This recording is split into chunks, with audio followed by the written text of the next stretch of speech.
En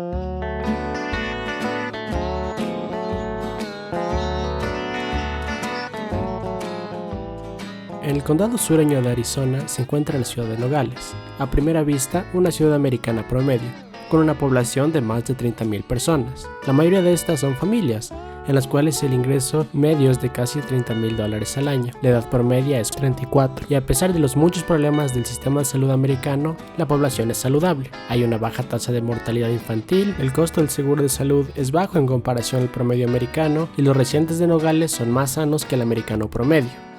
El desempleo está en un 7%, el 29% de la población tiene un título secundario, el 35% tiene un título universitario y el 32% no ha terminado la secundaria. La mayoría de la población educada es mayor de 44 años y los niveles de educación se están incrementando ligeramente por generación. Lo que se destaca de Nogales es que su ingreso medio es la mitad del americano promedio y que los índices de pobreza son el doble de altos que el promedio americano, con 30% de la población en pobreza. Debido a esto, Nogales está por debajo del promedio de Arizona, pero aún es considerablemente mejor que muchos otros pueblos de estados en América. Mucha de la gente trabajadora está empleada en construcción, ventas y transportación. Crear un negocio en Nogales es fácil y puede ser hecho sin tener que pagar sobornos o temer estar obstruido por el gobierno de manera innecesaria o por el crimen organizado. De hecho, la ciudad provee una útil guía con todos los pasos requeridos en su página web, con el propósito de atraer más negocios. Varios de los residentes han fundado negocios y las grandes corporaciones americanas crean ramificaciones en la ciudad. La tasa de criminalidad es baja, los crímenes violentos son raros, algunos crímenes no existen y, en general, la tasa de criminalidad en Nogales, a pesar del breve incremento ocasional, son más bajas que el promedio estatal y el promedio nacional. La gente de Nogales también tiene una voz en los asuntos políticos del estado de su comunidad y país. Eligen a un alcalde y a un consejo ciudadano que les rinde cuentas a ellos y puede ser legalmente removido por transgresiones o removido electoralmente si hay una desaprobación. Lo mismo se puede decir de su senador estatal elegido a través del segundo senado del distrito. El gobernador y los representantes federales son parte del tercer distrito congresional de Arizona, con un congresista electo que les rinde cuentas a ellos al igual que un senador. Considerándolo todo, los representantes políticos encargados de proveer la infraestructura y servicios básicos que una comunidad necesita para prosperar serán votados fuera si fallan en esa tarea. Nogales es, por todos los estándares, solo otra ciudad americana promedio con americanos promedio viviendo sus vidas americanas promedio. Pero hay una cosa que hace que este lugar sea muy especial. Si caminas desde el McDonald's bajando Crawford Street, tomas a la derecha bajando Arrow Boulevard y puede que termines en La Rochava, la cual está en el estado de Sonora, en México. Nogales solía ser un pueblo fundado por una familia de rancheros de ganado en 1841. 10 años después, los americanos compraron grandes partes del desierto fronterizo de México y la línea marcada por la compra Gadsden dividió al pueblo en dos.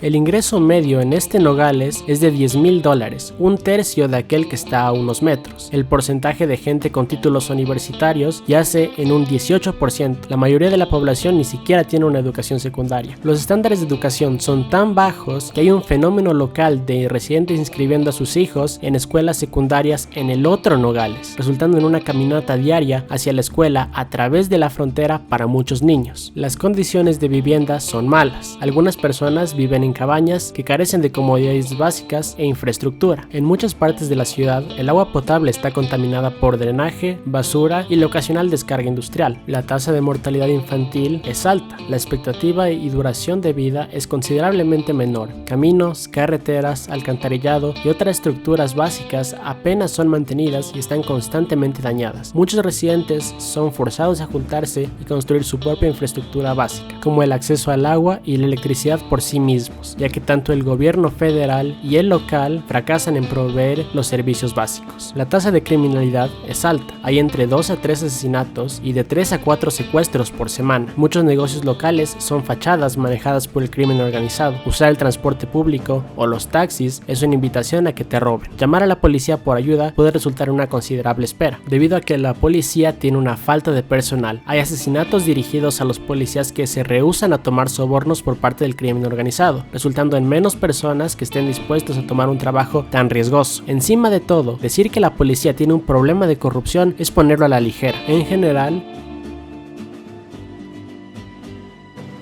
El estado es conocido por tener una de las tasas más altas de violencia doméstica y violencia contra la mujer en el país. La gobernadora actual del estado fue elegida después de que su predecesor huyera al anonimato debido a una persecución masiva y una investigación internacional por sobornos, extorsión, chantajes y corrupción. Ella es partidaria del PRI, un partido corrupto que en colaboración con la oligarquía y el crimen organizado controlaron México como un estado unipartidario por casi todo un siglo. Su predecesor era parte de un partido que prometía poner fin a la corrupción, pero este partido resultó ser igual de corrupto. Si quieres abrir un negocio en Nogales, tendrás que sobornar al político corrupto local, a la pandilla criminal, al policía corrupto o incluso a los tres en conjunto por ese privilegio. Y aún así, es posible que te roben de igual manera. Además de todo esto, tengan en cuenta que Nogales tiene en promedio una tasa menor de criminalidad, una menor tasa de corrupción policial, un promedio más alto de educación y un mejor estándar de vida que el promedio mexicano. Irónicamente, lo único mejor en el Nogales mexicano comparado con el Nogales americano es la calidad del sistema de salud, como los miles de turistas americanos que viajan por salud te lo pueden confirmar.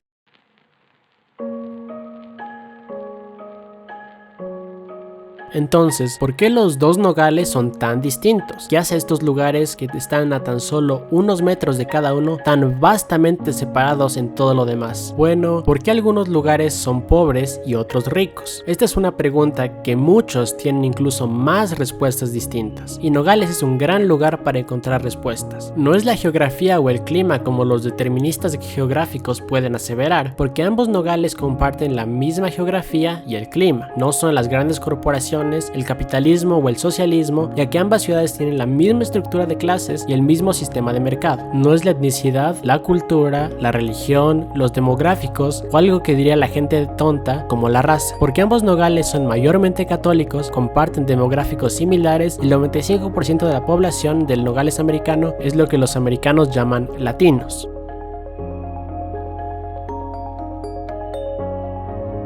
Cuando vas directamente a lo básico, haré al final solo una cosa que separa a los Nogales, una frontera. Esta es una historia sobre la creación de un estado y las instituciones económicas, el fracaso de dichas instituciones y cómo el legado de estas instituciones fallidas impactan tu vida.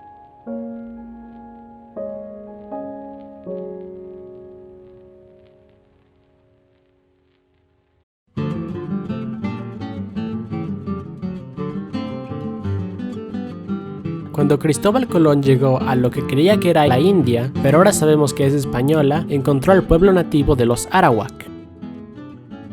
Cuando retornó a España, le reportó al rey que los Arawak eran tan ingenuos y tan libres con sus posiciones que nadie que no los haya visto los podía creer. Cuando les pides algo, ellos nunca dicen que no, al contrario, te ofrecen compartirlo con todos. Colón venía de una Europa de guerra y conquista, en la cualidad de compartir no tenía mucho sentido.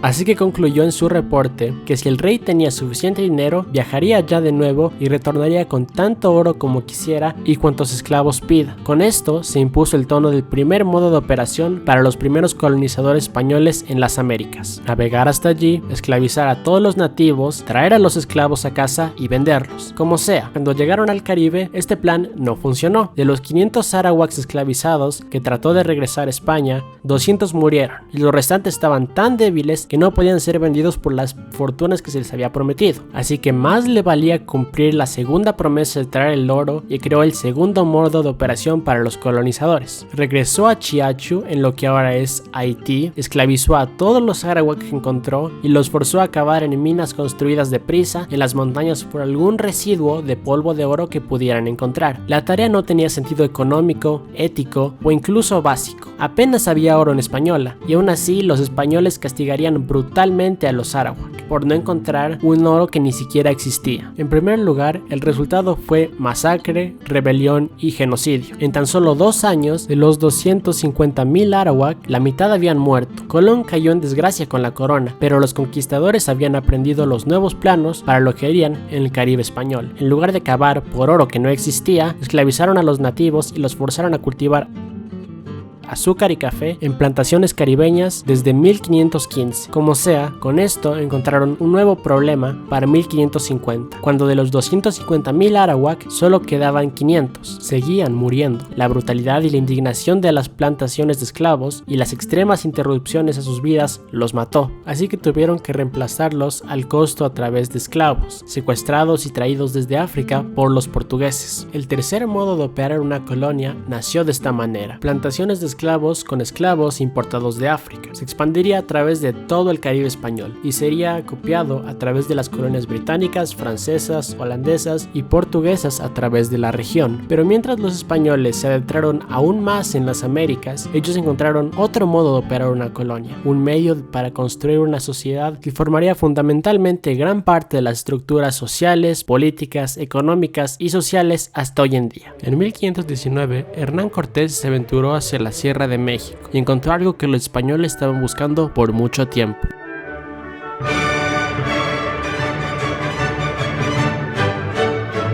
una civilización asentada, los aztecas, que no solo tenían un estado, sistema de impuestos, división de labores, burocracia y un imperio con una estructura estatal con castas, desde el rey, al clero, a guerrero, a campesinos, que formaron la fundación para la que las instituciones de su estado funcionan. Y este era un estado feudal con un incuestionable set de reyes dioses que estaban en su poder absoluto e indesafiable.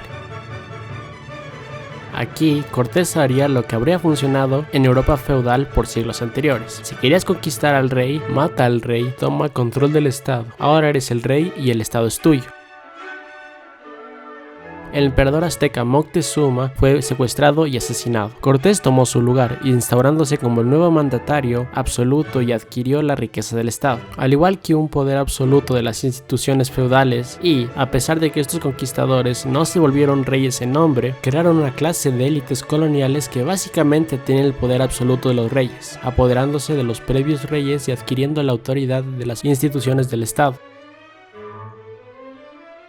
El sistema macro a través de las Américas españolas se llegó a conocer como las encomiendas, que significan comisiones. Los conquistadores sometieron a la gente y luego esa gente y sus tierras fueron asignadas como una encomienda a cada conquistador, quien era dueño de la tierra y la gente en ella con una estructura feudal. Esta estructura se mantuvo hasta los años 1820 y luego fue expandida a través de la importación de esclavos africanos y los colonizadores españoles. Un desarrollo adicional entre la sociedad hispanoamericana fue el desarrollo del cacique, el cual proviene del término arawak casekwa, que significa jefe tribal. Hoy en día, cacique es más asociado con el término pequeño tirano. Era usado para describir jefes nativoamericanos subordinados que entraron a la sociedad española para mantener su estatus social. Estos caciques harían de manera similar a los conquistadores, ejercerían como pequeños tiranos sobre pedazos de tierra y la gente dentro de ella, para explotarla para sus propios beneficios y los de la corona española. Como resultado, la sociedad fue expandida, no solo en números, sino también en estructura por casta. Cuando los colonizadores europeos llegaron, los conquistadores formaron una élite social que no quería compartir su poder. El resultado fue una clase racial mixta y de jerarquía social feudal. Los nobles nacidos en España estaban en la cima, seguidos por los nobles en el Nuevo Mundo, seguidos por los blancos pobres nacidos en España, seguidos por los blancos pobres nacidos en las Américas, seguido por la gente de razas mixtas, seguidos por indios, seguidos por esclavos liberados, y al fondo estaban los esclavos. Una rígida sociedad autoritaria y estrictamente jerárquica, con estipulaciones en su lugar que limitaba cualquier movilidad social.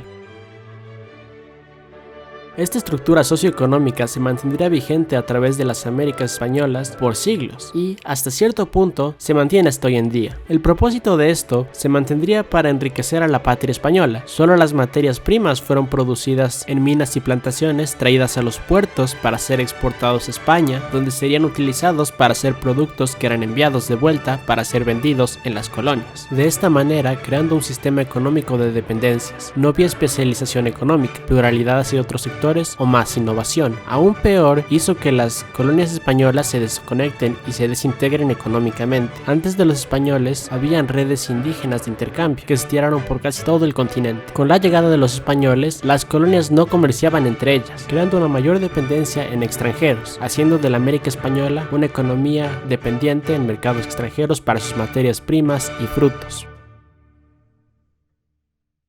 Y ya que la mayoría de los dueños de las plantaciones y minas eran nobles españoles, normalmente nacidos y criados en España y tan desconectados de esta tierra y su gente, empezó una especie de costumbre económica en la región, una cultura de negocio en la cual las élites, quienes eran los dueños de los activos económicos, actuaban con completa inmunidad e indiferencia a aquellos que consideraban que estaban por debajo de ellos y como si fueran extranjeros a pesar de que era su tierra.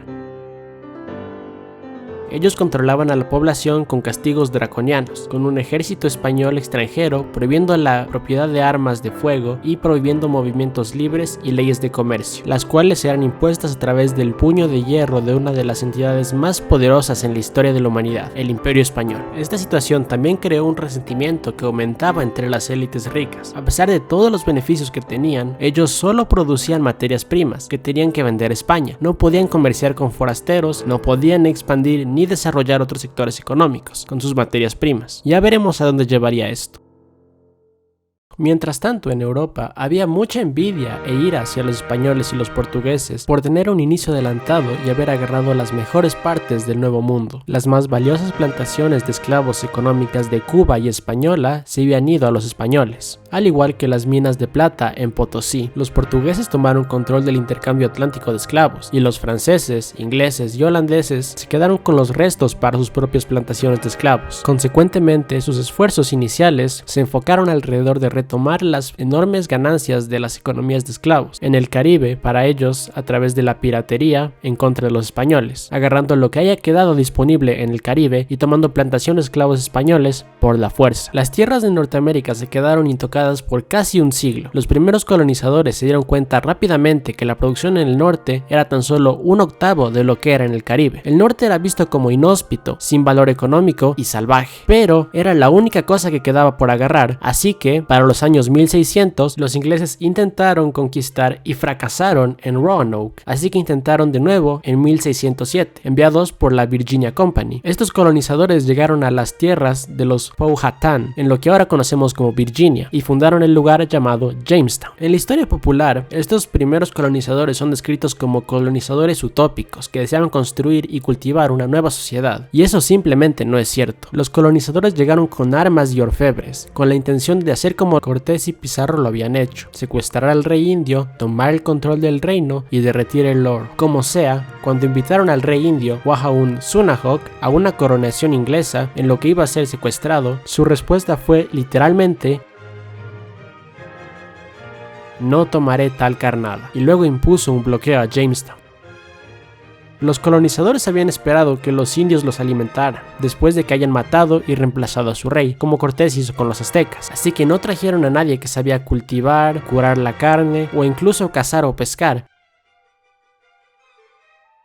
Así que murieron de hambre, incluyendo los orfebres, y recurrieron al canibalismo. Las sociedades indígenas de Norteamérica eran diferentes de aquellas en el sur y Centroamérica. La densidad de población en la América precolonial era menor en el norte y la gente estaba organizada en confederaciones seminómadas y apenas conectadas. No había masas de gente para esclavizar, granjas o plantaciones para conquistar, bienes para robar, plata para minar, azúcar para cultivar como en el sur, pero encima de todo no habían estructuras estatales e instituciones de las cuales apoderarse. Los indios de Norteamérica vivían mayormente en sociedades sin estado. El modelo de colonización español simplemente no funcionaría. Aquí, James Smith, un capitán mercenario en el consejo gobernante de Jamestown, fue el primero en darse cuenta de que el modo colonial sudamericano no iba a funcionar aquí. Le escribió a la Virginia Company para que envíe jardineros, granjeros, pescadores y artesanos. Debido a que la Virginia Company no había hecho ninguna ganancia en los 2 años de la existencia de la colonia, ellos decidieron implementar un cambio radical. La colonia ya no sería controlada por un consejo, sino que sería manejado por un gobernador todopoderoso que implementó un sistema de labores forzados entre los colonizadores europeos e importó una labor penal. Las leyes de la colonia, conocidas como las leyes de la divina moral y marcial, castigaban con la muerte si se dejaba la colonia, mezclarse con los indios o el robo de comida. También castigaban como robo la venta e intercambio de cualquier comodidad o fruto hecho por los colonizadores, entre ellos o a nadie excepto la Virginia Company. La Virginia Company no podía esclavizar o explotar a los indios, así que intentó esclavizar a los colonizadores, acuartelados, con raciones asignadas de comida y con detalles de trabajo asignados por el gobernador. Tenían que crecer cultivos, cazar por pieles y producir madera, la cual entregarían al gobernador de la compañía para ser enviado de vuelta y vendido, y las ganancias para la compañía. Como sea, esto tampoco funcionó. Quienes en la Virginia Company enviaban a hacer trabajos forzados era gente que ya no era bienvenida a Inglaterra, a veces solo carteristas y ebrios agarrados del medio de Inglaterra en los años 1600, gente que tenía muy poco respeto por la autoridad inglesa, mucho menos por una compañía inglesa, y en este lugar la autoridad inglesa tenía aún menos autoridad. Los trabajadores importados simplemente empezaron a huir más allá del control de la compañía hacia las fronteras de Virginia. Ellos construyeron sus propias granjas, sus propios puestos de avanzada, sus propias redes de trueque y formaron sus propias milicias. En vez de ser trabajadores, se volvieron colonos. A diferencia de España, ni Inglaterra ni la Virginia Company tuvieron la habilidad de ejercer orden, así que el tratado y probado orden colonial de trabajo forzado bajo las élites coloniales se colapsó. La Virginia Company necesitaba una táctica distinta, la cual la iniciaron en 1619. Ellos notaron que los colonos que trabajaban en sus propias tierras producían más y trabajaban más duro que con el trabajo forzado, así que de ahora en adelante la Virginia Company importaba gente como colonos y no como trabajadores forzados a firmar un contrato en el que a cambio de unos años de esclavitud por contrato, cada colono era dado 50 acres de tierra por la compañía y 50 acres más por cada miembro familiar que un colono traería. Una asamblea general fue creada en la cual los miembros eran votados por cada hombre dueño de tierras, que funcionaba como un contrapeso al gobernador de la compañía. Los colonos aún solo podían vender sus productos y cultivos a la Virginia Company, pero la compañía y por ende la corona no podía simplemente ejercer su voluntad sobre los colonos. Tenían que gobernar a través de la negociación, concesión y finalmente el pragmatismo. Virginia se mantendría altamente feudal. La estructura de gobernanza que se desarrolló fue una dependiente en cooperación con las masas y en 1632 la corona intentó por sí misma, sin la compañía, cuando el rey Carlos I regaló 10 millones de acres de tierra alrededor de la bahía de Chesapeake a Cassius Calvert, el segundo barón de Baltimore, quien fundó un pueblo en la bahía y llamó sus tierras Maryland en honor a la esposa del rey. Ellos querían crear una sociedad de parcelas de tierra controlada por nobles, basados en la aristocracia inglesa con superficie para trabajar y servir igual que en Virginia. Pero todo fracasó porque había tanta tierra que si no te gustaba ser un siervo en las tierras que te asignaron, simplemente te podías mover a otro lugar. Y Lord Baltimore no tenía los medios para desahuciar a los colonos de los enormes 10 millones de acres que había reclamado. Baltimore tuvo que dar incentivos para los colonos, como una voz en el gobierno, y por ende una asamblea fue introducida en Maryland, en la cual se votó para transformarse en una colonia del rey y por lo tanto removiendo a Lord Baltimore de todo el poder en Baltimore. En Nueva Inglaterra, un tipo distinto de colono llegó, los ingleses puritanos, quienes vinieron específicamente a crear una sociedad utópica, alejada de todos los marcos legales y estatales de la sociedad que ellos dejaron atrás. Un reino de Dios, en el cual las normas religiosas y los valores comunales los forzó a mantener una paz en una sociedad muy virtuosa y muy intolerante. Comerciar con compañías inglesas era un problema secundario para ellos, lo que les importaba era la construcción de su nueva y autosuficiente sociedad. Sus valores comunales tenían prioridad sobre no solo las libertades individuales, sino también en los valores y leyes de la corona inglesa, y estos colonos se resistirían en intentos de control total sobre ellos por Inglaterra más que por cualquier otro colonizador. En Pensilvania, Delaware y la región central alrededor, menonitas, quakers y otras minorías protestantes perseguidas de Inglaterra, Alemania, Polonia y Escandinavia se sentaron para construir una sociedad pacifista y autosuficiente. Pequeños granjeros, gente que quería ser dejada en paz y a sus cosas con tan poca interferencia por cualquier autoridad. En el Caribe inglés del sur, los dueños de las plantaciones de esclavos se expandieron hacia las Carolinas y Georgia para tener más tierras, más plantaciones e importar más esclavos para estas. Los colonos se veían a ellos como los descendientes de ingleses nómadas aristócratas, aunque no lo eran. Ellos construirían una sociedad brutal, esclavista, con una fundación en crueldad y ganancia. Estos colonos puede que hayan profesado su lealtad a Inglaterra, pero su principal lealtad era primero y más que nada a su línea del fondo. Ellos implementaron su propio sistema social brutal, construido en la base de controlar una sociedad esclava con violencia despiadada, represión sistemática y crueldad. Ellos se resistirían a cualquiera que desafiara ese marco socioeconómico. mientras que los Apalaches fueron colonizados por escoceses presbiterianos de la sierra y fronteras escocesas, gente organizada en estructuras de clanes y familias que no les podía importar un comino lo que una corona inglesa, la cual se habían pasado siglos en rebelión contra ellos, les diría qué hacer. Ellos a propósito buscaron las tierras fronterizas y difíciles de llegar de las colonias en las montañas Apalaches y bosques para estar lo más lejos posible de cualquier autoridad y vivir sus vidas como a ellos mejor les parecía. Las estructuras sociales y económicas que se desarrollaron fueron completamente diferentes de aquellas en Sudamérica. La sociedad hispanoamericana era dominada por una aristocracia que mandaba sobre siervos. Las colonias españolas no comerciaban entre ellas y exportaban e importaban desde España, y esa España forzaba su control a través de fuerza militar. Las colonias inglesas norteamericanas comerciaban entre ellas, se especializaron e incluso empezaron a manufacturar ellos mismos, pero con sus propias estructuras sociales, culturales y económicas que eran incrementalmente independientes de Inglaterra. Una sociedad de terratenientes se desarrolló, quienes tenían cada vez más un dicho en cómo serían gobernados. En vez de ser explotados por reyes, estos terratenientes importaron esclavos para ellos mismos explotarlos, o trabajaron en la tierra ellos para ellos mismos, lo cual es una historia que merece su propio video. Y la distante Inglaterra solo podía mantener soberanía y mandar sobre estas colonias a través de negociación y concesión, y, como luego lo averiguarían, no a través de la fuerza bruta. Dos muy diferentes estructuras sociales empezaron a desarrollarse en el Nuevo Mundo, y por más que algunos ingleses know-nothings imbéciles con acentos ingleses muy pretenciosos que te dirán que la sociedad americana se desarrolló fuera de costumbres inglesas y tradiciones de la monarquía, la realidad es que, mayormente, evolucionó de una rebelión contra estas cosas. Pero, ¿cómo hicieron que estas sociedades se desarrollaran tan diferentes y por qué es importante?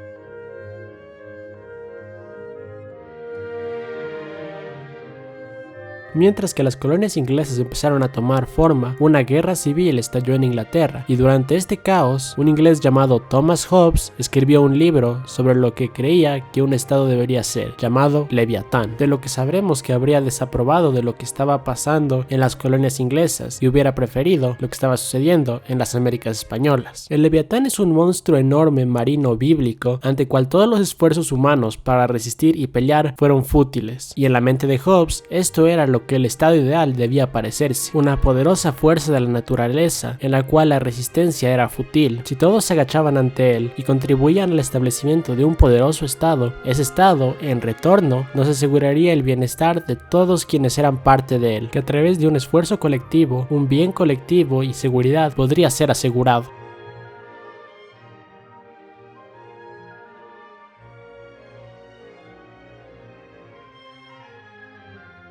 Y, además de todo, mantener en la bahía lo que Hobbes veía como la única alternativa al Leviatán, anarquía y apatridia, en donde Hobbes lo describe como war y como temor e ira continua de muerte violenta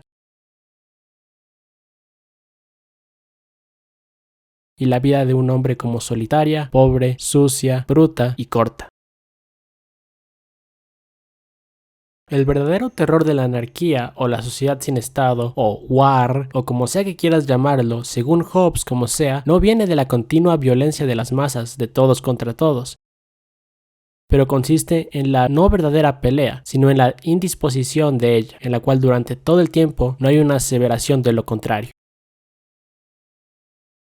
Y una falta de estructura para proveer las pasiones que inclinan a los hombres hacia la paz son el miedo de la muerte, el deseo de tales cosas como la necesidad de una vida confortable y esperanza de que su industria les proveerá de eso. Desde el punto de vista de Hobbes, la apatridia no podía ni proveer seguridad por el bien de uno, ni la seguridad y estabilidad para que la labor industrial y el comercio existan y prosperen. Lo que Hobbes proponía en su lugar era una mancomunidad estatal o gran leviatán, un bien colectivo y un orden que haría que todos caigan bajo su autoridad y traería prosperidad y seguridad para todos. Como sea, Hobbes estaba equivocado. El gran estado leviatán y su autoridad, en la cual todos estarían por debajo de él, resultó ser uno de los más horribles monstruos que hayan existido en la humanidad. Orden dentro de un estado no es una garantía de un bien común universal. Con un estado poderoso y con una burocracia eficiente, se puede también usar aquella burocracia para crear listas de personas que serán deportadas a campos de exterminio. De privar a una región de suministros básicos, de comida, e intencionalmente hacer que millones mueran de hambre, o crear una sociedad de vigilancia y policía masiva en la que nadie está a salvo del mismo Leviatán. Ni el poder en sí es un bien inherente, tampoco el Estado es un bien inherente, mucho menos estos son garantías de éxitos económicos y sociales. Una sociedad de leyes solo vale lo mismo que sus leyes, y el Leviatán, que era el imperio español que proveía de muy poca prosperidad o éxito económico y seguridad para su población. Pero lo más importante, Hobbes estaba equivocado sobre las sociedades sin Estado. Las sociedades sin Estado pueden existir y proveer tanto la seguridad y estabilidad para que la gente prospere y viva. Las primeras comunidades de humanos probablemente empezaron como estructuras familiares entre cazadores y recolectores, los cuales luego se unirían con otras familias para formar bandos. Cuando esos bandos se asentaron durante la revolución agrícola, ellos dejaron de viajar vastos pedazos de tierra. Se quedaron quietos en un solo lugar, desarrollaron mitos y religiones sobre los puntos de referencia y personalidades del lugar. Inventaron historias, tanto en identificar y explicar los términos religiosos para explicar su propia existencia. Desarrollaron expresiones culturales únicas y a través de esto se formaron en tribus. En estas tribus asentadas, la autosuficiencia del cazador-recolector fue abandonada. Una segmentada estructura social se desarrolló en la que todos y cada uno eran dependientes del otro, y cada segmento de la sociedad era una réplica de otro segmento. La tela que unía a estas sociedades juntas era la familia y las normas sociales, tradiciones y la religión.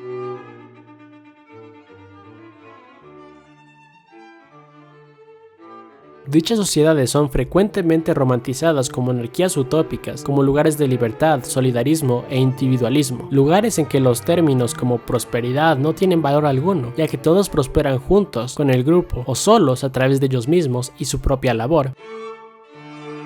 ¿Pero lo son? Las colonias del Nuevo Mundo de Inglaterra fueron sociedades apartadas de la autoridad del Estado inglés, sociedades de normas, tradiciones y religión. ¿Y cuáles eran estas normas, tradiciones y dictados religiosos? La puritana Nueva Inglaterra era una sociedad profundamente intolerante, un lugar donde los Quakers tenían sus narices abiertas, las orejas cortadas y la cara marcada con la letra H de hereje para que pudieran ser fácilmente identificados si se atrevían a regresar a su comunidad. Un lugar donde los jueces comunales dictaban la pena de muerte por adulterio, blasfemia, idolatría y sodomia. Un lugar donde el capitán Thomas Campbell fue puesto en cepo porque después de regresar de un viaje de 3 años había besado públicamente a su esposa. En Virginia, las normas y los dictados eran los de la nobleza terrateniente y de la aristocracia trasplantada, un lugar donde el castigo por insultar a un aristócrata era recibir 50 golpizas de 20 hombres que te perforaran la lengua, una multa por 10 años de ingresos de un granjero, seguida de la expulsión de por vida de Virginia. En las montañas de los Apalaches, las normas que dictaban la vida eran los de clanes familiares disputándose y peleando por restos de tierra y ganado, con mutilaciones, asesinatos y subsecuentes acciones de represalia en un ciclo de continua violencia autopropulsada. Y en el sur profundo, las normas dictaban que el hombre negro era un infrahumano, que la mujer negra no tenía derecho a defenderse de las violaciones de su cuerpo por parte de un amo blanco, que era el hombre blanco quien tenía que ser a la vez dueño, superior y amo de todos los hombres negros, porque siempre ha sido así, porque la Biblia lo dice y porque esa es simplemente la norma y la tradición de la civilización del hombre blanco. Un lugar donde era la norma que un destino cruel y horrendo le sucediera a los hombres negros lo suficientemente desafortunados para ser acusados incluso de mirar a una mujer blanca de manera incorrecta. Una sociedad sin Estado es una sociedad de normas sociales y o una sociedad de Dios. Puede ser una sociedad en la que los más fanáticos dicten cuáles son esas normas, ya sea en el nombre del Rey Jesús o bajo la Sharia. Puede ser una tiranía de primos en las que las nociones arbitrarias del honor enmarcan el propósito y las limitaciones de su vida. Puede ser una sociedad en la que las normas las dicten el látigo y el sabueso. En resumen, una sociedad en la que las normas las dictan quienes tienen las armas más grandes. y puede ser la sociedad de un jefe tribal cuyos caprichos y neurosis dictan la vida de todos. Una sociedad sin Estado puede ser tan tiránica, tan horrenda y cruel como cualquier leviatán. Una sociedad de fanáticos, violentos y esclavistas que requiere toda la obediencia. Mientras están mirando, es posible que hayan comenzado a pensar en esto, que es casi como una metáfora de las interacciones en las redes sociales, donde las reglas están vagamente definidas y las normas resultantes las dictan aquellos que pueden gritar por una cancelación con más fuerza. O es al revés, que las empresas de las redes sociales están dominando a peligrosos leviatanes en los que confiamos demasiado. Y aférrense a esa metáfora porque lo que presento aquí no es un binario. Se sabe que las entidades estatales y apátridas coexisten, cooperan, pero también compiten entre sí. La historia de los Estados Unidos es la historia de una confederación laxa de entidades semi-apátridas que lucharon durante siglos por unificarse y evolucionar de sociedades de normas a una singular sociedad de leyes. Un leviatán si quieres, pero un leviatán en competencia, conflicto y cooperación con sus grupos internos dispares de entidades de normas semi-apátridas.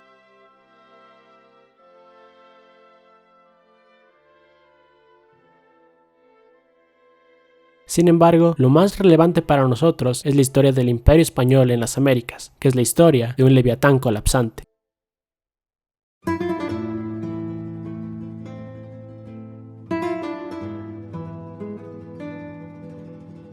Nuestro plan de estudios común de historia de la secundaria nos enseña que los primeros europeos que se asentaron en América del Norte fueron aquellos pioneros y peregrinos que llegaron a Virginia y Nueva Inglaterra. El encuadre de esa historia en sí mismo no es cierto, pero lo más importante es que es incorrecto en términos de hechos. En las primeras décadas de los 1500, cientos de conquistadores españoles habían explorado las planicies de Kansas, recorrieron el río Colorado y atravesaron el Gran Cañón, navegaron por la costa de Nueva Escocia, cartografiaron la costa del Pacífico desde California a través de Oregón hasta la Columbia Británica y ascendieron a las montañas humeantes de Tennessee, un siglo antes de que los colonos franceses, holandeses e ingleses llegaran a la costa oriental de América del Norte. En 1565, los españoles fundaron Saint Augustine en Florida, que es la ciudad europea más antigua de los Estados Unidos. El edificio más antiguo dentro de los Estados Unidos continentales es el Palacio del Gobernador en Santa Fe, construido por los españoles en 1610. El edificio más antiguo dentro de las fronteras de los Estados Unidos es la Catedral de San Juan en Puerto Rico, construida en 1521. Desde 1560 en adelante, los españoles empujaron hacia el norte de Monterrey para fundar Santa Fe y Taos en Nuevo México, empujaron hacia el este para fundar Nagadoches y empujaron hacia el oeste hasta la bahía de San Francisco. Las reclamaciones sobre las tierras de Norteamérica fueron vastas. Encontrarás algún enclave español ocasional que perdura hasta el día de hoy, como en Colorado y Nuevo México, comunidades que todavía practican antiguas costumbres medievales españolas, como crucificar simbólicamente a un miembro de la comunidad durante la Cuaresma. Comunidades que se definen a sí mismas no como mexicanas, sino como hispanoamericanas, más antiguas que las comunidades mexicoamericanas y la identidad mexicana, y ferozmente defensivas y protectoras de su herencia española de 500 años. Pero la cultura española al norte de Zacatecas se desarrolló de manera diferente al resto de la colonia. México, o Nueva España como se le conocía entonces, era la joya de la corona del Imperio Español, produjo 2/3 de los ingresos del imperio, era la parte más poblada y rica del imperio. Fue el centro administrativo de toda América Central, Norteamérica del Sur y el Caribe español, lo que creó una sólida estructura de gobierno en su capital, las minas de plata, así como un gran sector de la agricultura y de la ganadería. Crearon una economía y una clase de comerciantes ricos que construyeron una sociedad que era más rica que cualquier otra colonia española, colonia inglesa, colonia francesa y, a mediados del siglo XVII, incluso más rica que la propia patria española. Esta riqueza no fue de extrañar. Si nos fijamos en lo que sabemos de las Américas precoloniales, también son los nativos que vivían en este tramo de tierra los más ricos. Los españoles se apoderaron de esa sociedad, la expandieron y prosperaron de ella. Pero al norte de Zacatecas, el medio ambiente, el clima, la geografía y la sociedad cambian. Las montañas de la Sierra Madre, que se extienden hacia las fértiles mesetas del sur, se extienden hacia la seca Sierra Mexicana conocida como el Chaparral, rodeadas de tierras secas, y el desierto de Norteamérica. Estas tierras son secas, con pocas lluvias durante el verano, todo lo contrario de las exuberantes zonas de clima tropical y selvas del sur de México. México es un país dividido norte-sur en geografía, pero también en sociedad.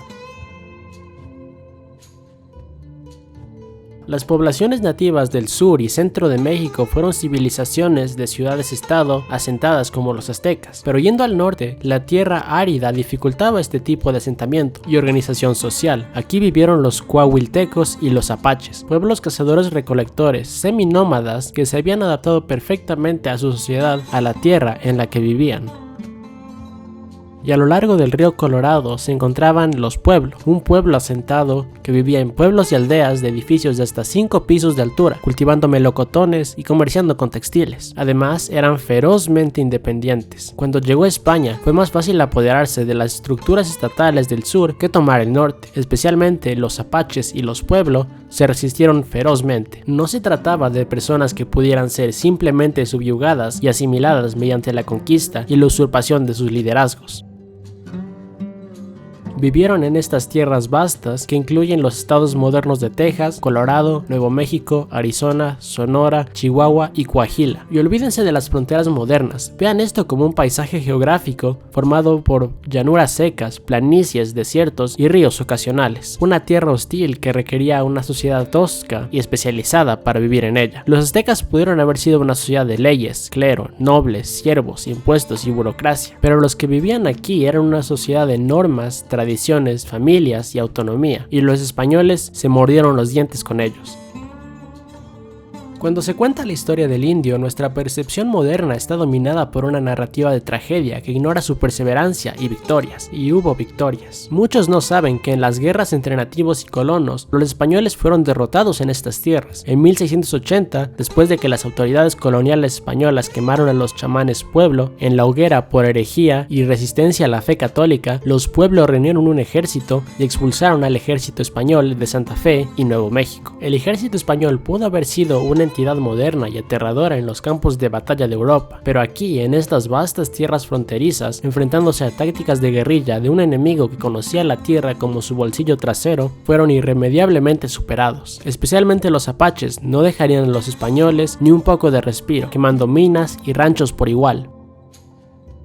Los apaches, de hecho, seguirían luchando durante siglos contra los españoles, mexicanos, tejanos, confederados y estadounidenses por igual, y serían los últimos indios en rendirse en 1924. La autoridad del Estado español nunca se estableció aquí y, en primer lugar, nunca tuvo ninguna posibilidad. Entonces, lo que se desarrolló en su lugar aquí en el norte fue muy diferente. Los españoles llamaban a los nativos gente sin razón, pero, a diferencia de otras potencias coloniales, los españoles creían que podían convertirlos en gente con razón, y aquí en el norte intentarían un modo diferente de colonización después de que el primero hubiera fracasado.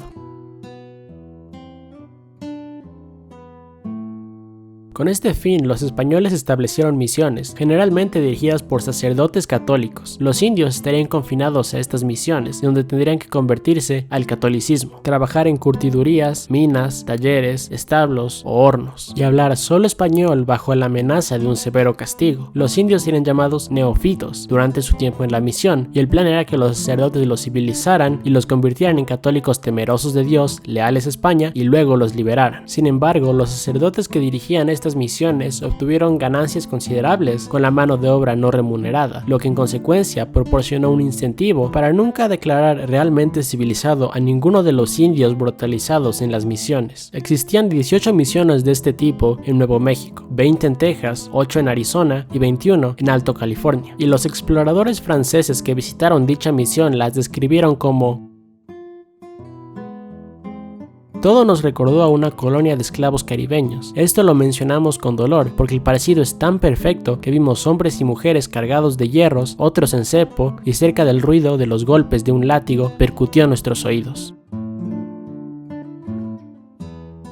Estas misiones formarían las ciudades modernas de Tucson, San Antonio, San Diego y San Francisco. Los nativos, en esencia, eran esclavos, por lo que muchos huyeron, muchos más murieron en las brutales condiciones, y los españoles tuvieron que importar colonos españoles para continuar las operaciones. En consecuencia, este nuevo modo de colonización también fracasó. Se suponía que estos colonos españoles vivían bajo las mismas reglas y regulaciones estrictas que existían en toda la España colonial. A los colonos españoles en Texas se les prohibió prohibió comerciar sus bienes con otros estados coloniales, incluso otras colonias españolas como Cuba o California, o incluso enviarlos desde su propia costa del Golfo. En cambio, se suponía que debían enviar sus pieles de ganado por caminos empedrados a la Ciudad de México, desde donde luego se vendían a España, un modelo económico restrictivo y altamente regulado que intenta sofocar cualquier autosuficiencia económica que pudiera rivalizar con la de la corona española, pero cada vez más no funcionó. Los colonos españoles simplemente abandonaron esos pueblos, construyeron sus propios ranchos y granjas, y aquí en el norte, el Estado español simplemente no era lo suficientemente fuerte como para detenerlos. Estos ganaderos independientes y autosuficientes rastrearon a lo largo de la costa del Golfo hasta la colonia francesa de Luisiana para comerciar su ganado y cuero con los comerciantes franceses de Nueva Orleans. Incluso los vendían a lo largo de la costa a comerciantes británicos y holandeses, en abierto desafío del Estado español y sus leyes contra el comercio local independiente. Al igual que con las compañías inglesas en Virginia y los aristócratas ingleses en la bahía de Chesapeake, el modo colonial de operación de conquista, subyugación y trabajo forzoso simplemente no funcionó en la franja norte de Nueva España, desde Texas hasta California. Los españoles debían ofrecer incentivos para la cooperación de sus súbditos. Lo hicieron ofreciendo un pago a cambio de mano de obra en minas y talleres. Esto creó una economía laboral basada en salarios que se extendió al sur desde el norte y gradualmente comenzó a reemplazar el orden económico feudal de los siervos y sus amos. En el sur, esto creó una clase de comerciantes cada vez más rica, mientras que en el norte comenzaron a evolucionar órdenes políticas y estructuras sociales separadas.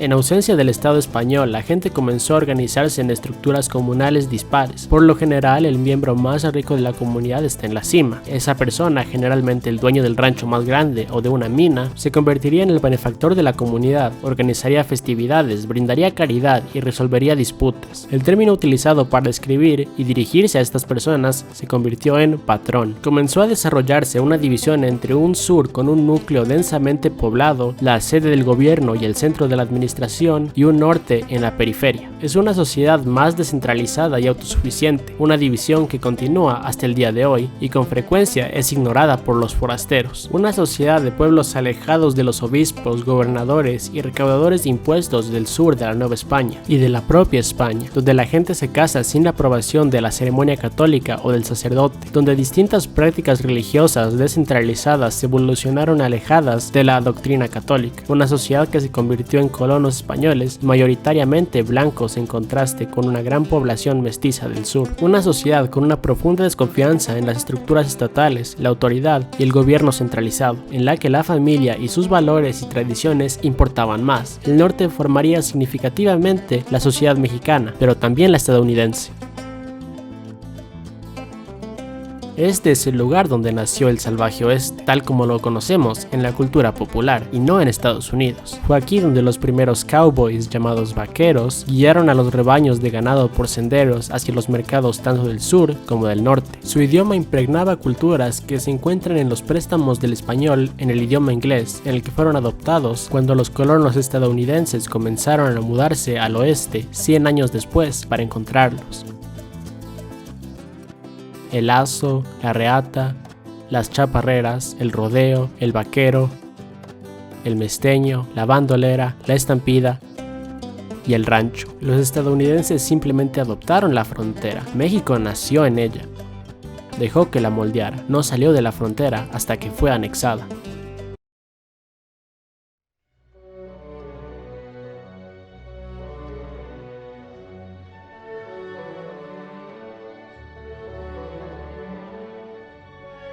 Es muy difícil saber por qué ocurren las revoluciones, incluso más retrospectivamente. La mayoría de las personas que afirman saber están motivadas por sus propios resultados deseados. Por un lado, nunca existe una sola razón. Un vendedor de frutas tunecino puede incendiarse en protesta, pero la razón por la que este incidente se convirtió en una chispa que encendió una revolución fueron décadas de mala gestión económica, corrupción, brutalidad policíaca, represión estatal, un liderazgo político que estaba fuera de contacto y era arrogante, una juventud descontenta, el desempleo, la educación en el extranjero, la libre difusión de información a través del internet y la lista sigue. Lo mismo es muy cierto aquí. Podría pasar una hora hablando de por qué la colonia española de Nueva España se convirtió en México, pero no lo haré. Sin embargo, Estoy señalando esto porque no quiero que crean que las razones que enumero en este breve video son las únicas. Cuando España construyó su imperio americano, su principal interés era el oro y la plata, y eso es lo que obtuvo de sus colonias. Posteriormente, agregaría azúcar y tabaco a la lista de importaciones de sus colonias en el Caribe, pero casi todo lo demás se quedó atrás. Las economías en torno a otros productos, desde el cuero hasta la carne, la madera y todos los demás productos básicos y materias primas que puedan imaginar, comenzaron a desarrollarse, y fueron esas economías las que construyeron a un crecimiento sustancial de la riqueza en la colonia de Nueva España, hasta tal punto de hecho que la Nueva España finalmente se volvió más rica que la propia España. Y eso fue observado con creciente envidia por España, quien cuando los Borbones se convirtieron en reyes en los años 1700 comenzaron a implementar impuestos y regulaciones para obtener su propia porción de ese pastel. Envió empresas como la comercializadora Guipuzcoana al Nuevo Mundo para hacerse con el control de estos mercados independientemente evolutivos. Fue entonces cuando comenzaron los primeros murmullos y deseos de independencia en la América española. Desde Argentina, Perú, Colombia y México, a la clase adinerada de comerciantes y las élites sociales recién formadas no les gustaba ceder el control de sus ingresos. A diferencia de las Américas británicas, los valores y las filosofías de la Ilustración no jugaron un papel tan importante en las luchas por la autonomía hispanoamericana. La mayoría de los revolucionarios formaban parte de las élites sociales, élites que deseaban, ante todo, mantener su posición social y su poder, y su conflicto con España se originó en este deseo. Una cosa es cierta, la chispa que encendió la mecha de la revolución ocurrió en Europa, cuando Napoleón invadió y ocupó España. Entonces, España se alió con Napoleón. Esto dio lugar a un bloqueo británico del comercio español en los océanos, que perjudicó gravemente a las élites hispanoamericanas y en consecuencia las enfureció. Además de eso, el gobierno español pro-napoleónico favoreció la abolición de la esclavitud y el fin de la servidumbre por contrato. Las melodías de libertad que cantaba Francia y en consecuencia, en una América aliada con Francia, eran algo que preocupaba profundamente a las élites hispanoamericanas. En 1805, los británicos hundieron las flotas francesas y españolas en Trafalgar, disminuyendo enormemente el poder naval español y, posteriormente, su capacidad para conectarse y vigilar sus colonias americanas. Luego, en 1806, los británicos invadieron al Río de la Plata, en el actual Uruguay y Argentina, donde fueron derrotados, no por españoles, sino por el ejército y las milicias locales. Ese evento demostró a los hispanoamericanos que eran capaces de construir una fuerza militar eficiente y bien comandada por sí mismos sin los españoles, y que incluso fueron capaces de derrotar a una nación poderosa. Entonces, España tuvo suficiente de Francia y se rebeló y se puso del lado de Gran Bretaña contra Napoleón, lo que trajo una grieta adicional en la relación entre ella y sus colonias americanas, porque de repente España puso fin a su embargo comercial centenario con Gran Bretaña. Los puertos hispanoamericanos se abrieron para los barcos británicos y las ciudades británicas se abrieron para los productos hispanoamericanos.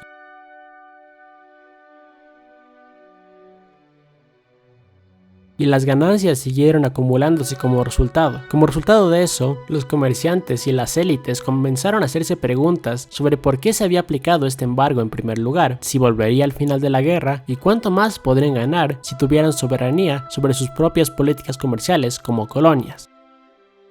O tal vez como estados soberanos. La guerra napoleónica en España, o guerra peninsular, fue una guerra excepcionalmente salvaje, cruel y brutal. Un conflicto que dejó 1 millón de muertos y la nación española en ruinas humeantes. La tesorería estaba vacía y la nación estaba en deuda. La administración y el poder del Estado español se habían derrumbado. El antaño tan poderoso y temido ejército español había sido humillado y aplastado por los franceses. La guerra finalmente la habían ganado los guerrilleros y una expedición británica de tropas escocesas e irlandesas. España quedó débil, herida, rota y maltratada. Y en este momento de debilidad, los españoles restringieron nuevamente el comercio con Gran Bretaña, lo que enfureció a las élites de las Américas españolas, y luego decidió exprimir aún más a sus colonias, lo que los enfureció aún más. Además de eso, el gobierno español de la posguerra formó un parlamento llamado las Cortes, y exigió la introducción de un parlamento en una monarquía constitucional, con el fin de acabar los privilegios especiales, el fin de la esclavitud y la abolición de todos los privilegios especiales. Algo inaceptable para las élites coloniales. Sin embargo, sería falso enmarcar la revolución que siguió como una revolución de las élites coloniales únicamente.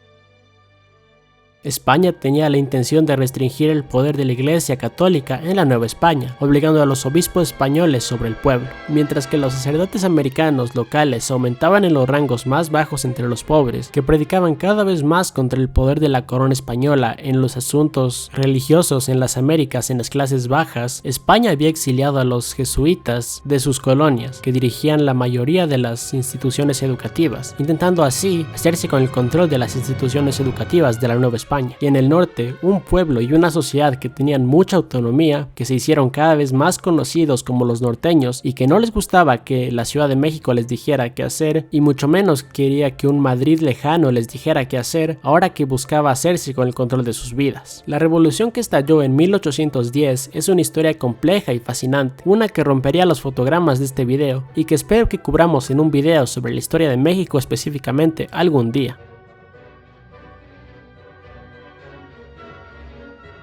Lo que necesitas saber para este video es que fue una guerra increíblemente salvaje, una guerra de ciudades en llamas, tierras saqueadas y masacres. La guerra de 11 años por la independencia de México fue más brutal y cruel que cualquier otra de las guerras estadounidenses por la independencia. Dejó 500,000 de muertos, que es casi tanto como las víctimas de todas las demás guerras americanas por la independencia juntas. Los españoles estaban desesperados por no dejar ir a una de sus colonias más importantes, si no es que era la más importante, de las Américas, y en consecuencia libraron esta guerra con la actitud de lograr la victoria total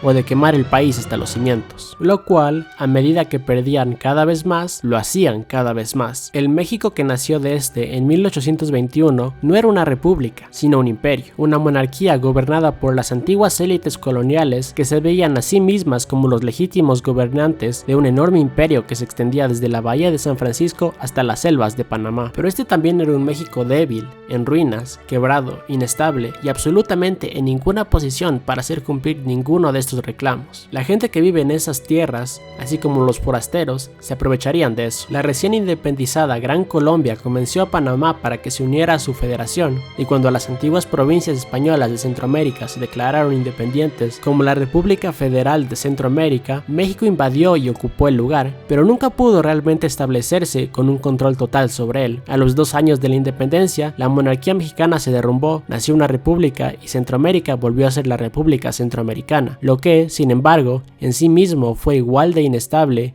y finalmente se vino abajo cuando los forasteros se aprovecharon de él. Pero esa historia merece su propio video, eventualmente.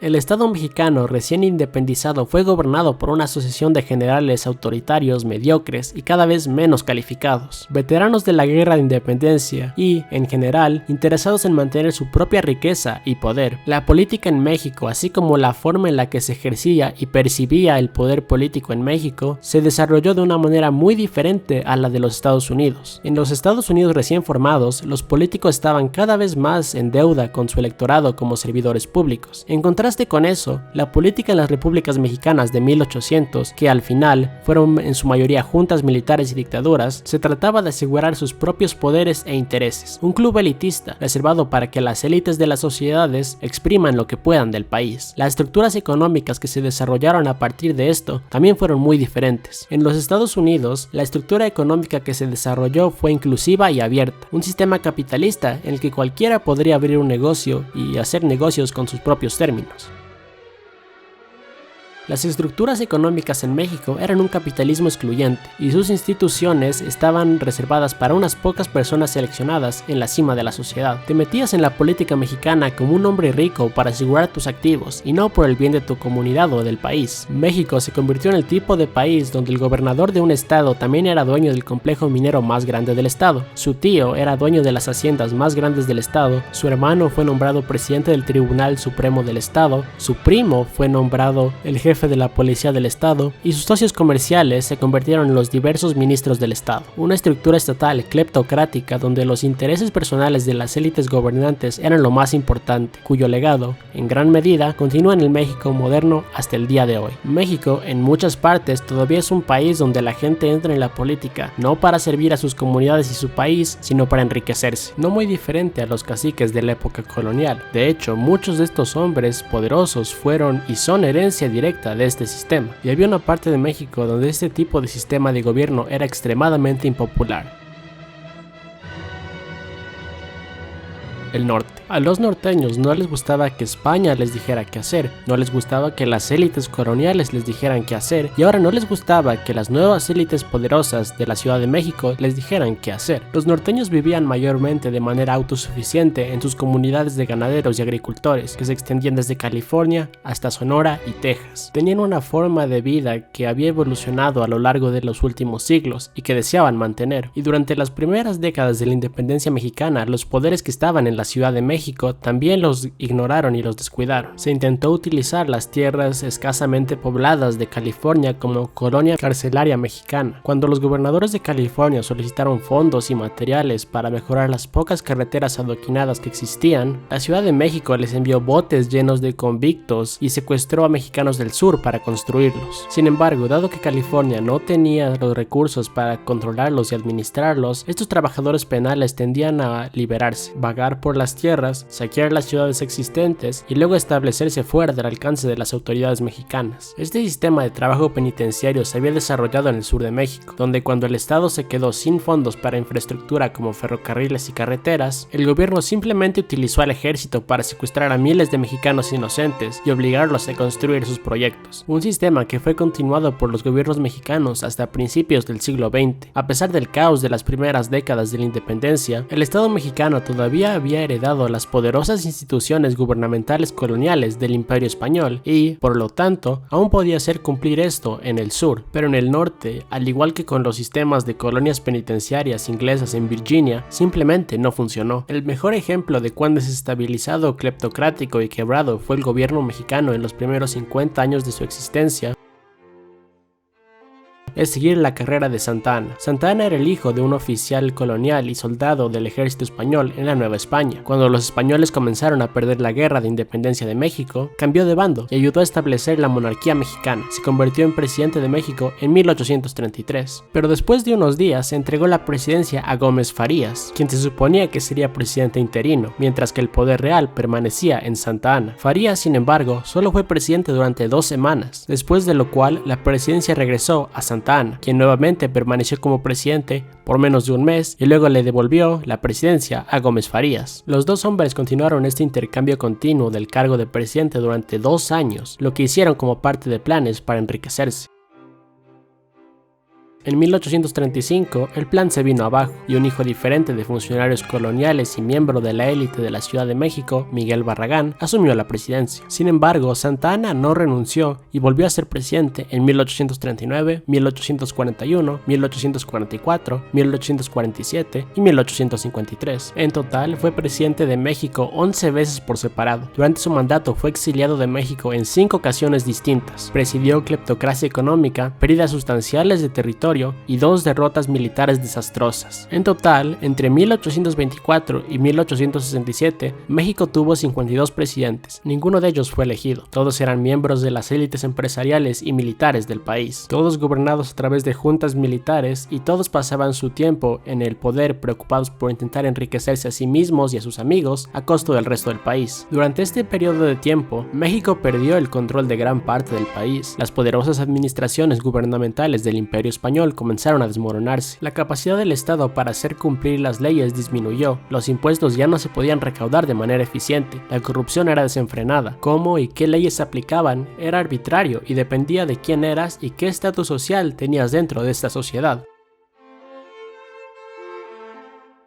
Los movimientos separatistas surgieron en Texas y Alta California, que se separaron con éxito, y varios más surgieron en Sonora, Baja California, Yucatán y a lo largo del Río Grande. Las revoluciones, levantamientos, rebeliones y guerras civiles resultantes, sin contar la guerra con forasteros, mataron a más mexicanos que estadounidenses en todas las guerras estadounidenses combinadas, y dejaron a gran parte de México en ruinas cuando el gobierno envió ejércitos para aplastar y quemar brutalmente a todos los disidentes. En términos simples, esto fue un desastre, un completo desastre, un desastre que continuó casi a lo largo de toda la historia de México, a lo largo del siglo XIX. Empeorado por una invasión y ocupación francesa de 1861 a 1867, que desestabilizó aún más el país y erosionó las instituciones del Estado. La República Mexicana, que emergió de las cenizas de la guerra con Francia, fue aún menos capaz de mantenerlo todo unido. La economía era, en general, prosperidad de las élites que crearon este lío, sin espacio para el crecimiento o la innovación, o incluso solo la participación económica en el espíritu empresarial de los ciudadanos individuales. México tiene, al final, la suerte de aún existir como un estado-nación después del siglo XIX que experimentó, y que no se desmoronó por completo ni fue absorbido por fuerzas externas. Eso no quiere decir que esas fuerzas externas no lo hayan intentado.